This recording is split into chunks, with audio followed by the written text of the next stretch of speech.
welcome to Chamber Talk. We got a very exciting show for you today. We're going to talk about a new medical procedure that's coming to Dublin Lawrence County here at Fairview Park Hospital. And with that, I want to welcome to the show Dr. Michael Blaney. Well, thank you for joining us today. Nice meeting you. We got a great new procedure that we're going to talk about today. You have 20 plus years in weight loss surgery. So if you would, when we get started today, tell our viewers a little bit about you and then a little bit about this new procedure that we're bringing to Fairview. Well, I'm a bariatric surgeon, currently practice in Augusta, Georgia, and my background is I went to U.S. Military Academy for college, Emory Medical School, and did my surgical training in the military. And when I got out of the Army 15 years ago, came to Augusta, joined the practice that I'm with, and started performing advanced laparoscopic bariatric procedures in the Augusta community. As our practice has grown, we've been fortunate to see patients from hundreds of miles away, and many of those patients come from the Dublin area in Lawrence County. And with the hospital here and the advanced technology here at Fairview Park Hospital, it just made sense for us to come down this way and open up a satellite practice to service the community and treat this disease of obesity. Fortunately, really, I think the tide is changing in terms of the perception of obesity.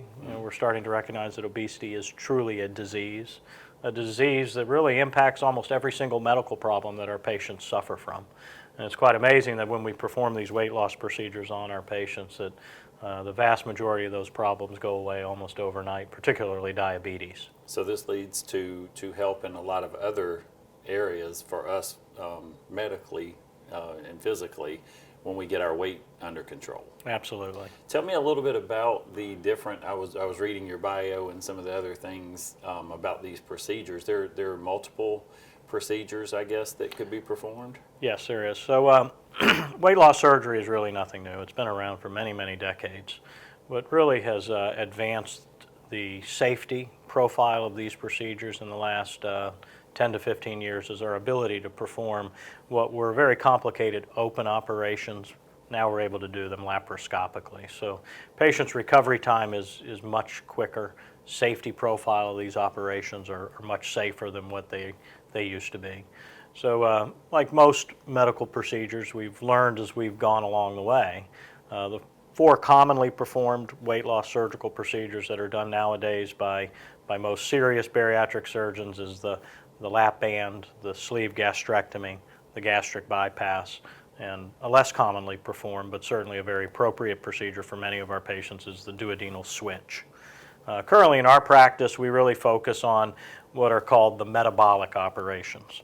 The operations that really result in an alteration of our metabolism that allows for a patient to lose weight when they previously were unable to lose weight. We're starting to really recognize that these operations change our metabolism. Patients who do suffer from the disease of obesity know very well how difficult it is to lose a substantial amount of weight and maintain that weight loss and keep it off. And that's really the difficulty that our patients suffer from. So the sleeve gastrectomy, the gastric bypass, and the duodenal switch are what I would call the metabolic operations. There was a lot of hope 5 years ago that the lap band would be a procedure that certainly is very safe, but would be a procedure that would lead to substantial weight loss. And unfortunately, in our clinical experience, that really is not borne out. And I think the main reason is the lap band does not do anything to our gastrointestinal tract that alters our metabolism, that then allows us to lose weight when we previously were unable to. Temporary type of fix? Exactly. It's more of what I would refer to as a diet with a seatbelt. Okay. So it's traditional dieting efforts, which certainly is important with all of these operations, and we don't want to understress the importance of lifestyle change, and that's certainly very important.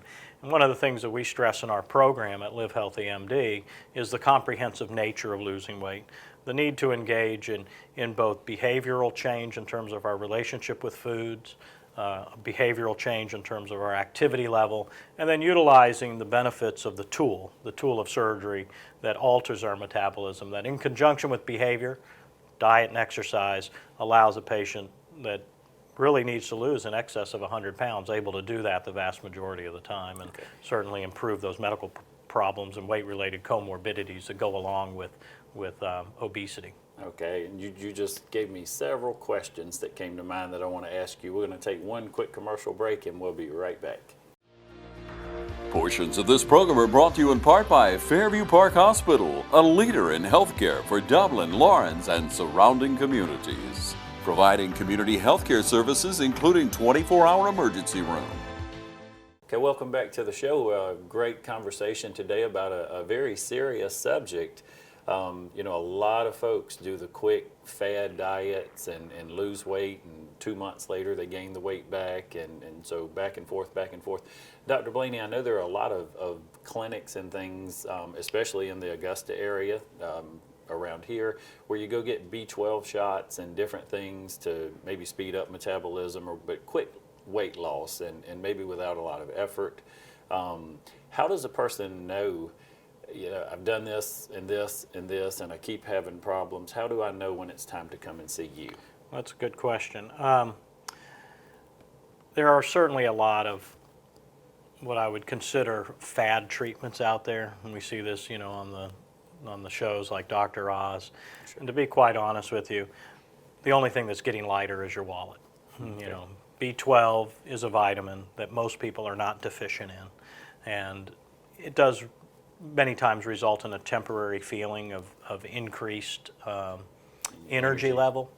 But ultimately, and this is what we teach our patients, the only way an individual is going to lose weight is consume less carbohydrates. Fat, I mean, let's really get down to the basics of this. What is fat? Fat is stored excess carbohydrates in our fat cells. So until we consume a diet low in carbohydrates, we never get to the point of metabolically breaking down fat to utilize for our bodily function. And that's really what's happening in our body. Our body needs carbohydrates to fuel itself. And if we consistently consume more carbohydrates than we need, then we store that excess as fat. And metabolically, genetically speaking, many people are just prone to storing excess weight and make it very difficult to lose it once they've gained it. So these fad diets like B12 shots, popular supplement that was being sold to patients was HCG shots. All of these don't work. The only thing that works is engaging in a diet that is low in carbohydrates and high in protein. And the benefit of the surgical procedures is that it allows our patients to consume less of everything in conjunction with altering their metabolism that allows them to lose weight. So unfortunately, and I wish that there was something simple and easy, Sure. there really is not. So for the average person that, like I said, they keep fighting this and fighting this, maybe that would be the person that would realize, maybe I need to go talk about some surgery or something, or you're going to keep just fighting these same battles over and over. Yeah, exactly. You know, one of the things that we really stress in our program is, you know, we want to take care of the whole patient. So certainly surgery is not something that we recommend and jump right into from the beginning. We want to stress, you know, the lifestyle component and engage our patients with what I would consider to be an aggressive medically supervised diet. And that really just means educating our patients about what they need to eat. Many people don't know, and this is what I teach my patients, and they're quite shocked that when I tell them that a banana has 30 grams of carbohydrates in it, well, that doesn't register to many of us on what that really means. But when I tell them a Snickers bar has 32 grams of carbohydrates and that banana is metabolically equivalent to a Snickers bar, then all of a sudden, you know, that registers with somebody that, wow, okay, I know why I'm not losing weight now, because I eat the equivalent of 3 Snickers bars a day when I think that I'm doing something healthy by eating fruit. Because we've all been taught, you know, by educators, parents, that, you know, eat your fruits and vegetables, right? So there's really needs to be a paradigm shift in terms of the thinking about what we consume and what leads to this disease and gaining excess weight. So it first starts with education. Right. And then in our medically supervised program, you know, we want to give our patients a very specific diet, and maybe the use of some medications, the most commonly phentermine, which is Adipex, but there's other medications out there on the market that are currently FDA approved for obesity treatment that really suppress appetite, and that's what a lot of these medicines do. They're amphetamines that gives a patient a slightly increased sense of satiety, so less hunger. Okay. That in conjunction with an aggressive low carbohydrate diet usually leads to pretty substantial weight loss, but unfortunately most patients will get to a point of of what I would kind of consider to be a brick wall, and they just can't get beyond that point. And when an individual's weight is to such a degree, usually based on what's called the body mass index, in conjunction with weight-related medical problems, they may be a candidate for the surgical procedures that would tend to get them beyond that what I would call the metabolic brick wall. And then there are things with diet and just a change of lifestyle that can maintain. Exactly. So, and you mentioned the thing with the banana, and I just have to ask, you do hear when you're not in the medical field, and friends tell friends, well, I heard this, and this is what my doctor said, a plain baked potato. Would that be better for you than a banana as far as the carbohydrates, without all the butter and sour cream and all the... Ultimately, it just comes down to the total amount of carbohydrates you get. So the baked potato is the only caloric component to a baked potato is carbohydrates. Okay. So we certainly want to avoid any types of foods that have substantial amounts of carbohydrates. Okay. So what I tell folks is what I call the food test rule. I try to make it very simple. Does a walk, swim, fly come from an animal? If it does, it's protein. If it does not, consider it a carbohydrate except for green vegetables. It's the easiest way I know to tell patients on here's what you know is good for you or bad for you as it relates to losing weight. And that's how we need to hear it. That's Right. Let me ask you, insurance. If I want to come, is this out of my pocket completely, or are there types of insurance that can help me with this? How does that work? Fortunately, insurances are recognizing now that obesity is a disease and it's a huge public health problem. So most insurances will cover surgical weight loss. Medicare, Medicaid plans do. Most private insurers have bariatric surgical coverage. Unfortunately, there still are a few plans out there that employers may select for their employees that may not have a bariatric surgery rider on it. So sometimes those patients are, it's unfortunate that they just don't have that coverage. But the majority of the patients we see, will have coverage, and it's like any other medically necessary surgical or non-surgical care that the patient would receive. Okay. Dr. Blaney, we got to take one more commercial break, and we'll come back and wrap things up. And I want to talk about the surgery, the types of surgery, and the recovery times. But we'll be right back after this commercial break. Hello, I'm Darren Keene with Clements & Keene Insurance. And just like you, we live, work, and play in Dublin and Lawrence County. We look forward to retiring here. We've been blessed to become the health insurance specialist for Dublin and Lawrence County. If you have any health insurance needs, you need a local agent to help you work through the process of the ever-changing landscape of health insurance. So please give us a call, your local agents, 272-8019.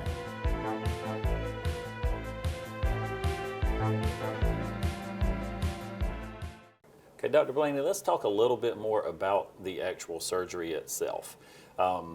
Just suppose I met with you and we determined that I need to have surgery. Walk me through the process a little bit. What do I do to prepare? How long may the surgery take? What's the recovery like? Share some of that. Sure. So the typical process for a patient, and what I find is most of our patients who are actually considering introducing surgery as a potential tool, as an overall treatment plan. And that's really what we want to stress, is that surgery is part of an overall treatment plan for this disease. A patient comes to see us for an initial consultation, and there's an educational process that they'll go through. Typically, that will take 2 to 3 months by the time an individual goes through all of the steps, because we want to make sure that the individual's thoroughly knowledgeable of what they need to do from a behavioral component. And certainly during that, we also talk about the different surgical procedures and how they work, and definitely risks and potential complications. Sure. By and large, all of the procedures have the same risk profile and the same recovery period. All of the operations are done laparoscopically, so I guess what most people could equate that to is gallbladder surgery. Okay, so come in the morning, leave in the same day, go Well, back home for the most with part? some of the procedures you could, but usually it's an overnight stay. Okay. Most patients will go home in 24 to 48 hours.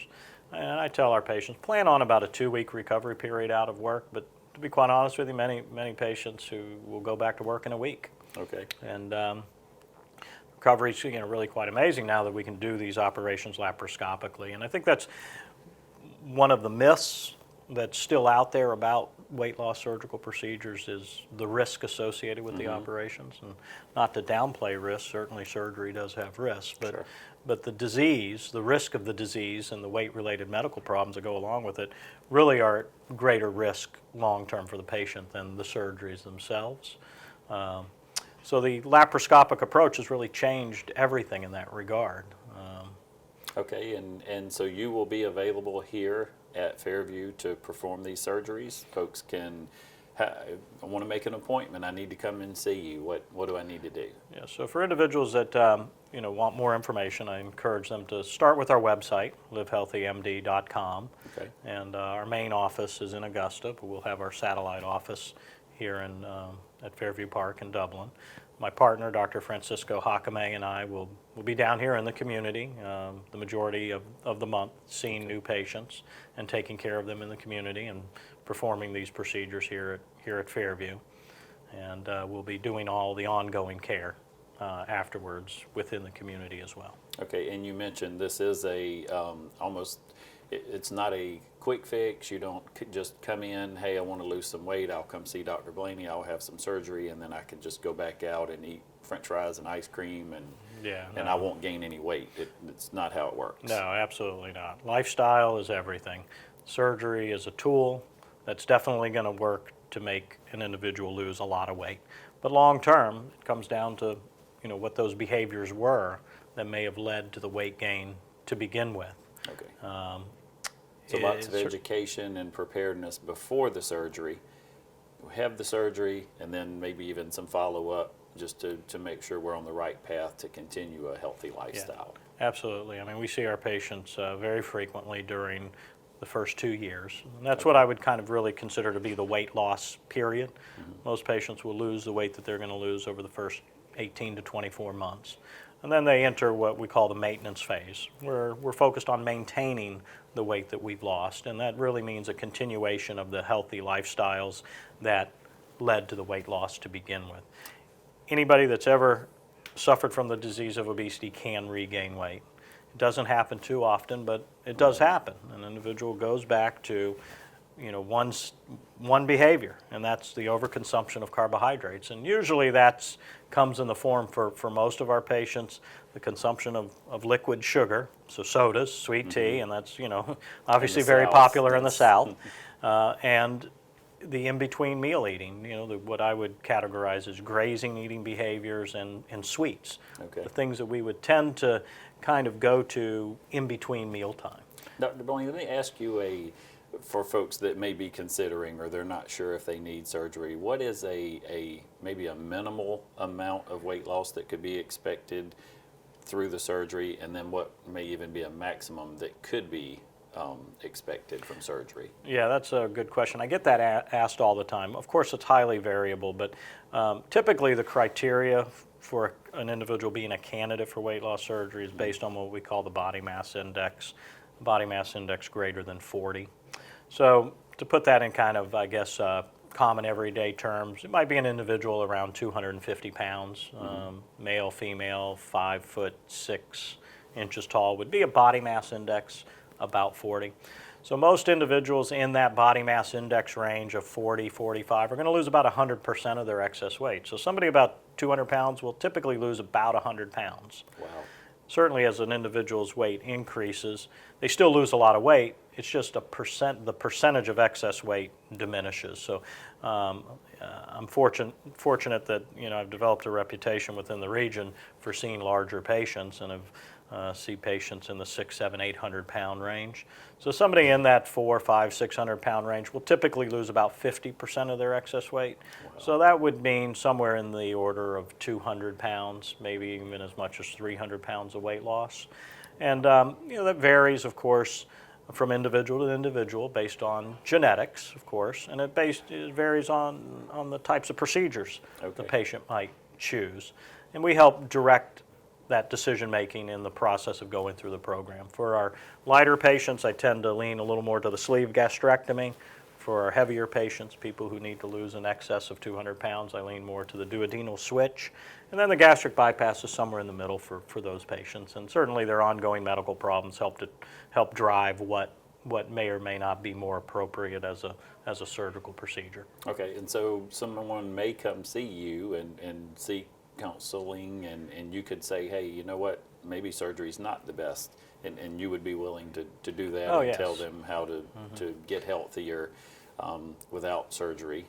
But of course, then if they need surgery, you want to make sure the right type of surgery is available for them. Absolutely, that's correct. Yeah, we see it quite often that, you know, an individual will call and, you know, they may not be a surgical candidate because their weight doesn't fall into that range where it would really be medically appropriate. Okay. In which case we enroll them in our medically supervised weight loss program, our program with our physicians that are board certified in non-surgical treatment approaches.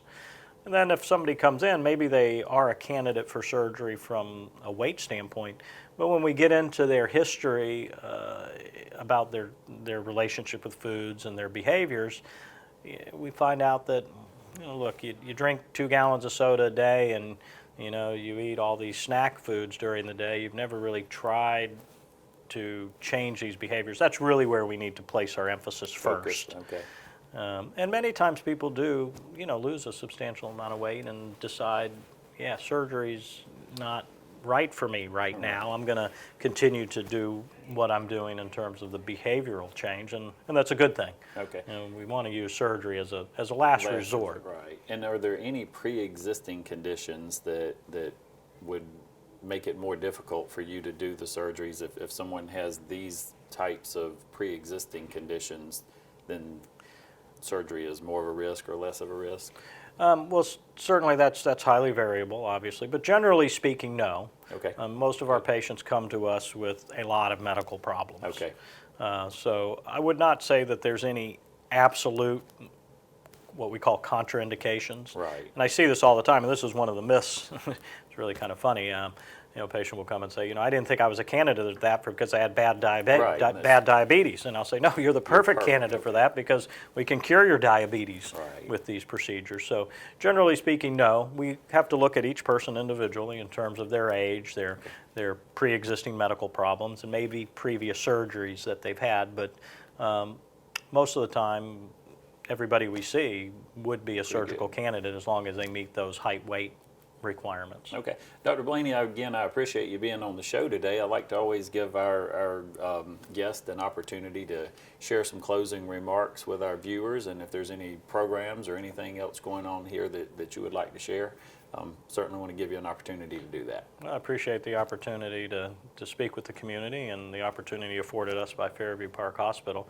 For those patients that, you know, are interested in learning more about their obesity treatment options, we encourage you to start with our website, Live Healthy MD, and telephone numbers are on that website and forms for contacting us. Fairview Park Hospital is hosting monthly informational seminars in the classroom here. That is the second Thursday of every month at 5:30, and myself and my partner will be hosting those seminars. And we had our first seminar last night and had a good turnout and had an opportunity to answer patients' questions that they had. Okay, well, Dr. Blaney, again, thank you for being thank you on very the much, show Heath. We today. We appreciate look you. forward to working with you. Thank you for joining us, and as always, we like to close our show by reminding you that it's a great day for business in Dublin, Lawrence County.